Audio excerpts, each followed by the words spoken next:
नमस्कार, मनी गुरु में आपका स्वागत है। मैं हूं पल्लवी अरुण वर्मा। ईएमआई पर घर, ईएमआई पर गाड़ी, यहां तक कि ईएमआई पर इलेक्ट्रॉनिक सामान, ये तो आपने सुना ही होगा। लेकिन क्या आप में से कई ऐसे लोग होंगे जिन्होंने शायद एक ऐसे कॉन्सेप्ट के बारे में हम बताने जा रहे हैं, ईएमआई पर शादी। शायद आप में से कई लोगों ने सुना भी हो, लेकिन काफी हद तक पॉसिबिलिटी है कि शायद ईएमआई पर शादी के बारे में आप नहीं जानते होंगे। जी हाँ, लोग शादी के खर्च के लिए पर्सनल लोन तो लेते ही हैं, लेकिन नोटबंदी के बाद कैश क्राइसिस को देखते हुए एक 5 सितारा होटल चेन ने ईएमआई पर शादी की स्कीम लॉन्च की है। इस स्कीम के बारे में जानेंगे, लेकिन उससे पहले आज के एक्सपर्ट और डील फॉर लोन्स के फाउंडर ऋषि मेहरा से पूछते हैं वेडिंग लोन्स के बारे में। ऋषि, वेलकम टू द शो। आज क्योंकि शादी स्पेशल है मनी गुरु में, तो सबसे पहले शादी को लेकर जो खर्चे होते हैं, हम सब जानते हैं जो इंडियन फैक्ट वेडिंग्स होती हैं काफ़ी लैविश होती है, पैसे की ज़रूरत बहुत ज़्यादा पड़ती है। और हाल फिलहाल में ये जो डीमोनेटाइजेशन हुआ है, इसके चलते काफ़ी हद तक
तो क्या एक स्पाइक, एक एक्सपर्ट देखने को मिल रहा है पर्सनल लोन की डिमांड में? हाँ जी, वेडिंग के लिए जो पर्सनल लोन ले रहे हैं वो पिछले आफ्टर डिमोनेटाइजेशन काफ़ी एक्सपर्ट नज़र आ रहा है, क्योंकि लोगों को पता लग गया है कि पेमेंट तो की जा सकती है, बैंक से लोन लिया जा सकता है, और बहुत सारे बैंकों की एक स्पेशलाइज स्कीम्स भी हैं इसके लिए। एक आदमी जिसको 21 साल से या 23 साल का है और सैलरीड है और 2 साल का, जैसे आपने बताया कि वर्क एक्स है, उसको पर्सनल लोन मिल सकता है। अगर आपकी सैलरी 15,000 18,000 से ऊपर है तो आप इन दोनों चीज़ों के लिए एलिजिबल हो जाते हैं। कुछ आपने जैसे और भी बताया कि सेल्फ एम्प्लॉयड लोग भी अगर वो आईटीआर भरते हैं या इनकम टैक्स भरते हैं तो उनके 3 साल के रिटर्न्स पे देख के ये लोन मिल सकता है। अमूमन जो बैंक हैं ये लोन देते हैं 5 लाख से 30 लाख तक। तो अगर कोई आदमी जिसको इतनी अमाउंट की ज़रूरत है शादी करने के लिए और उसको ये कम पड़ गया है, तो वो किसी भी बैंक को अप्रोच कर सकता है और उसको ये लोन आसानी से मिल सकता है। जी। इसकी एक और अच्छी बात ये होती है कि ये लोन 3 से 4 दिन के एप्लीकेशन के प्रोसेस के बाद आराम से मिल जाता है। ऑनलाइन एलिजिबिलिटी चेक हो जाती है, ऑनलाइन अप्रूवल भी मिल जाता है। अब ऑनलाइन का ज़माना है तो लोन भी प्योर ऑनलाइन की तरफ बढ़ते हुए जा रहे हैं। राइट ऋषि, इनफैक्ट जो हमने एक साइड इफेक्ट देखा डीमोनेटाइजेशन का, क्योंकि ये अचानक हुआ, मतलब इनफैक्ट शायद हमें से किसी ने भी नहीं सोचा होगा कि रातों रात ऐसा कुछ कदम सरकार उठाएगी। ऐसे में हमने एक चीज जरूर नोटिस की, जो फालतू खर्च होता है शादियों में, खासतौर पर नॉर्दर्न पार्ट ऑफ इंडिया में, वो काफी हद तक उस पर लगाम लगी। तो ये जिन लोन्स की आप बात कर रहे हैं, वेडिंग लोन्स, क्या इसमें किस तरह का खर्च कवर होगा, किन किन चीजों का खर्च मिल जाएगा, और क्या इसको लेकर भी कोई कैप है कि मैक्सिमम इतना ही लोन मिल पाएगा? देखिए, कैप जो होती है लोन की वो आपकी इनकम पे डिपेंड होती है। आप इस पैसे को किसी भी चीज के लिए खर्च कीजिए, ये आपसे बैंक नहीं पूछता है। ये आप पैसा किसी को भी चेक से पेमेंट करीजिए या अकाउंट से निकाल के कैश दीजिए, ये बैंक को कुछ लेना देना नहीं है। ज्यादातर ये लोन 5 लाख से लेके 30 लाख और कुछ बैंक 50 लाख तक भी दे देते हैं। तो पर्सनल लोन का मतलब ही है कि आपको कुछ पूछा नहीं जाएगा कि आप पैसे कहाँ किसको खर्च कर रहे हैं। तो शादी में अगर आप खर्चा कर रहे हैं, टेंट वाले को देना चाहते हैं, डेकोरेटर को देना चाहते हैं या किसी फूल वाले को देना चाहते हैं, आप किसी को भी चेक काट के या बैंक से कैश निकलवा के, जितना भी डिमोनेटाइजेशन में अलाउड है, आप दे सकते हैं। तो आपको ये सोचना चाहिए डिमोनेटाइजेशन डिमोनेटाइजेशन के बाद अगर आपके पास पैसे नहीं हैं तो आप ये लोन लीजिए और चेक काट के सबकी पेमेंट कर दीजिए, तो आपकी सारी की सारी मुश्किलें दूर हो जाएंगी। तो इससे ये फायदा है कि आपको ये जल्दी से जल्दी मिल सकता है, 3 से 4 दिन में आपके अकाउंट में पैसे आ जाते हैं। फिर आपने ये किसी को भी जिसमें शादी का खर्च हो, चाहे फूल वाला हो चाहे कुछ भी हो, आप उसको दे सकते हैं। इनफैक्ट एक इंटरेस्टिंग स्टोरी है, इनफैक्ट एक बेंगलुरु की ही होटल चेन है, उसने इसी कॉन्सेप्ट को लेते हुए एक स्कीम लॉन्च की है, मैरी नाउ एंड पे लेटर। हालांकि ये उनकी सिर्फ जो लेजर प्रॉपर्टीज है वहीं पर अवेलेबल, लेकिन इस स्कीम के बारे में कुछ बता दूं ऋषि मैं आपको, इसमें 0 डाउन पेमेंट की फैसिलिटी उन्होंने रखी है और बुकिंग जब आप करते हैं उसके 30 दिन के अंदर आपको पहली EMI भरनी है। जहां तक इस ऑफर का सवाल है तो बजाज फाइनेंस के साथ रॉयल ऑर्किड जो ये होटल चेन है उन्होंने करार किया है, इसके चलते जो खर्च कवर होगा उसमें वेन्यू, डेकोरेशंस, केटरिंग जैसे आप बता रहे वेडिंग लोन्स के अंदर भी कवर होता है, साथ ही साथ ट्रांसपोर्ट, रहने की जगह, इन सब का खर्च भी कवर होगा और इन सब पर 0% डाउन पेमेंट है। लेकिन इसमें एक लिमिटेशन लग रही है ऋषि, ये ऑफर सिर्फ उनकी 4 प्रॉपर्टीज पर ही एप्लीकेबल है, यानी बेंगलुरु, गोवा, मसूरी और जयपुर। तो जो डेस्टिनेशन वेडिंग्स प्लान कर रहे हैं वो तो शायद इस ऑफर का मजा उठा सकते हैं और इसको अवेल कर सकते हैं, लेकिन एक मार्केट की अगर हम बात करें, जो वाइडर मार्केट है, जो अपने होम टाउन में ही शादी करना पसंद करेगी, जिसकी संख्या ज़्यादा होगी, इसलिए मैं आपसे समझना चाहती हूँ कि वेडिंग लोन्स जिस कॉन्सेप्ट पर हम बात कर रहे हैं अभी कितना पॉपुलर है, क्या tailor made, custom made loans भी अवेलेबल हैं, और जहाँ तक ब्याज दर की बात है, जैसे आपने कहा पर्सनल लोन में काफ़ी हद तक नेगोशिएशन से चलता है, तो आपसे मैं ये जानना चाहती हूँ अभी कितना बड़ा है ये वेडिंग लोन्स का मार्केट? हाँ जी, आप एक अंदाज़ा है कि दिल्ली वगैरह या मेजर शहरों में ये 500 से 700 करोड़ रुपए महीने का मार्केट है। तो आप एक अंदाजा लगा सकते हैं कंट्री में ये 3000 से 4000 करोड़ का महीने का मार्केट कंफर्म है। अब इतनी बड़ी मार्केट है, अब ये कस्टमर पे डिपेंड करता है कि उसके पास कितने पैसे कम पड़ गए कि उसको वो लोन लेना पड़ रहा है। आप एक और भी बोलते हैं, एक रफ मैथमेटिक्स है कि एक आदमी जो सेविंग करता है उसका वो 20% वेडिंग में खर्च करता है इंडिया की मार्केट में। तो 2 तरह के लोग हो गए, एक तो जिनकी अपनी शादी हो रही है वो अपना खर्च खुद उठा रहे हैं, तो वो बैंक से लोन लेने की तरफ की बात करते हैं। अब लोन की बात करते हैं तो इसमें ये होता है कि ये लोन 5 लाख से 50 लाख तक मिल जाता है। तो आपको अगर आपने डिफाइन कर रखा है कि आपको इस स्कीम के अलावा कहीं पे भी जाना है तो आपको कोई भी मुश्किल नहीं है, ये आपको आसानी से मिल जाएगा, ऑनलाइन एप्लीकेशन अप्रूवल आ जाएगा, वो सब चीजें आपको मिल जाएंगी। इसका रेट ऑफ इंटरेस्ट ज्यादातर पर्सनल लोन के रेट ऑफ इंटरेस्ट के बराबर ही होता है। वो 12% से लेकर 19% तक होता है। ये आपको लोन 1 साल से 5 साल तक मिल सकता है। कुछ लोग इस स्कीम को 7 साल तक भी करने देते हैं। कुछ स्पेशलाइज्ड ऑफर्स भी हैं। टाटा फाइनेंस ने एक स्पेशलाइज्ड ऑफर निकाल रखी है जिसको वेडिंग लोन्स के अंडर ही बोलते हैं। उन्होंने इसको लॉन्च किया था लास्ट ईयर एक मूवी में एडवर्टाइज करके, और उन्होंने निकाला था कि ताकि लोगों को पता लग सके कि हाँ भाई वेडिंग लोन एक स्पेशलाइज्ड प्रोडक्ट भी है। और बैंक भी कोशिश कर रहे हैं कि स्पेशलाइज्ड प्रोग्राम निकाल सके।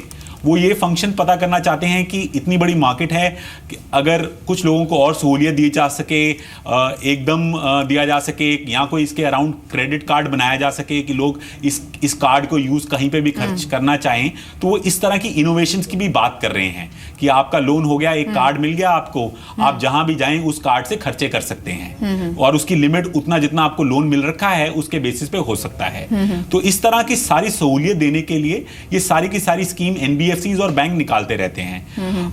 जो रेट ऑफ इंटरेस्ट है वो थोड़ा सा नॉर्मल होम लोन से तो ज्यादा होता है, बट एक चीज हमने और पाई कि कुछ लोग जैसे माँ बाप होते हैं वो कई बार इस रेट ऑफ इंटरेस्ट को कम करने के लिए लोन अगेंस्ट प्रॉपर्टी भी ले लेते हैं कि उनके पास कोई प्रॉपर्टी पड़ी हुई है जो 10, 10.5, 11% पे आता है। एक आम आदमी को अगर देखना चाहिए कि अगर उसका रेट ऑफ इंटरेस्ट कम हो सके और उसको 5-10 लाख ही चाहिए और उसकी प्रॉपर्टी है तो वो उसके थ्रू भी ले सकता है। बट स्पेशलाइज्ड स्कीम्स बहुत सारी हैं बैंक्स के पास इस वक्त। एक का आपने नाम भी लिया यहाँ पर, टाटा कैपिटल वेडिंग लोन, जो खासतौर पर शादी के लिए ही है।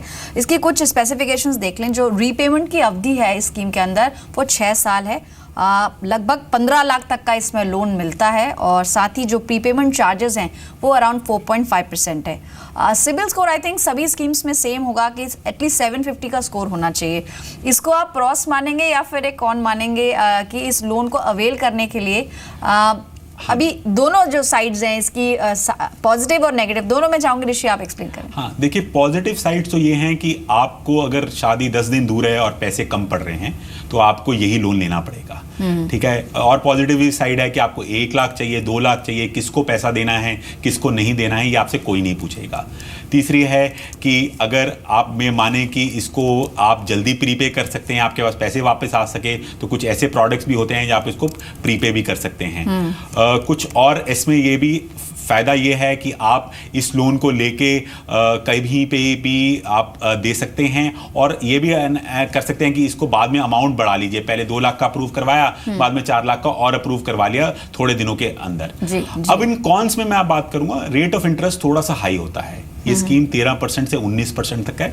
19% का रेट ऑफ इंटरेस्ट का मतलब है कि जितना आपने लोन लिया, 4-5 साल की अवधि का अगर आपने लोन लिया, तो आपको तकरीबन 50 से 60%, अगर आपने 4 लाख का लोन लिया तो 3 लाख का इंटरेस्ट भी बैठ जाएगा। तो एक नेगेटिव वो है, ठीक है, जो सबसे बड़ा नेगेटिव है। सेकेंडली ये होता है कि ये उन्हीं को मिलेगा जिनका सिबिल स्कोर 750 से ऊपर है। अब इनका जिनका पहले ही क्रेडिट स्कोर खराब है तो उनको मिलेगा नहीं, तो उनको लगेगा कि ये अच्छी स्कीम नहीं है। तो इसके कॉन्स तो यही है। इनफैक्ट जैसे आपने कहा 750 कम से कम स्कोर होना चाहिए, बट क्या थोड़ा इसमें नेगोशिएशन की कोई गुंजाइश होती है कि अगर 750 नहीं है बट मे बी 650 या 700 के रेंज में है, तो क्या ब्याज दर बढ़ा के किस तरह से अवेल किया जा सकता है लोन? देखिए, पर्सनल लोन में ना कुछ बैंक्स होते हैं जो आपको 650-700 स्कोर पे भी आपको पर्सनल लोन देते हैं। आपको फिर उन बैंक्स और NBFCs को अप्रोच करना पड़ेगा जिनका रेट ऑफ इंटरेस्ट बढ़ जाएगा। एक चीज और भी होती है, अगर आपका जिस बैंक में अकाउंट है, जहां सैलरी अकाउंट है, अगर आपका सिबिल स्कोर कम भी है, आप उनको अप्रोच कीजिए। आई थिंक बैंक से आपकी रिलेशनशिप कैसी है, रिलेशनशिप कैसी है, उसके बेसिस पे भी आपको अप्रूवल मिल सकता है सेम रेट ऑफ इंटरेस्ट पे। इनफैक्ट एक और पॉइंट है ऋषि, जहां तक हम प्रोस की बात करें, जो इसके फायदे हैं वेडिंग लोन्स के भी, लास्ट मोमेंट में एक सेवर की तरह काम कर सकता है। आप लास्ट मोमेंट में आपके कुछ शॉर्ट पड़ गए फंड्स, तो आपने लोन अवेल कर लिया। इज इट पॉसिबल कि जिसके साथ आपकी शादी होने वाली है, यानी कि जो आपका फ्यूचर स्पाउस है, उसके साथ मिलके एज अ को एप्लीकेंट दोनों लोग अप्लाई करें, तो क्या कुछ बेटर डील मिल सकती है बैंक से? ऐसा होता है कि जैसे ही लोन अमाउंट बढ़ता है तो रेट ऑफ इंटरेस्ट हमेशा कम होता है। ये पर्सनल लोन और वेडिंग लोन्स में दोनों चलता है। ठीक है। तो अगर आपने 2 लाख का लोन किया और दोनों मिलकर 4 लाख या 5 लाख अप्लाई कर रहे हो, तो रेट ऑफ इंटरेस्ट आपको कम हो जाएगा। बट एक चीज और भी आपको मानना पड़ेगा कि सबसे इंपॉर्टेंट इसमें होता है कि आप किस कंपनी के लिए काम कर रहे हैं, क्योंकि ये मोस्टली सैलरीड के लिए होता है। ओके। तो अगर आप अलग अलग भी चेक कर लिए, हस्बैंड एंड वाइफ चेक कर लें कि उनकी कंपनी किस अच्छी कैटेगरी में आती है, तो रेट ऑफ इंटरेस्ट हस्बैंड को कम मिल सकता है या वाइफ को कम मिल सकता है। जिसके डिपेंड करते हैं वो सारा लोन उनके नाम पे ले सकते हैं या अपने नाम पे ले सकते हैं, ये हो सकता है, और उनका रेट ऑफ इंटरेस्ट बच सकता है। क्योंकि अगर आप अच्छी कैटे जो टॉप की 5000 कंपनियां हैं इंडिया में, उनमें काम करते हैं, तो आपको रेट ऑफ इंटरेस्ट 13% तक मिल जाएगा या 12% मिल जाएगा।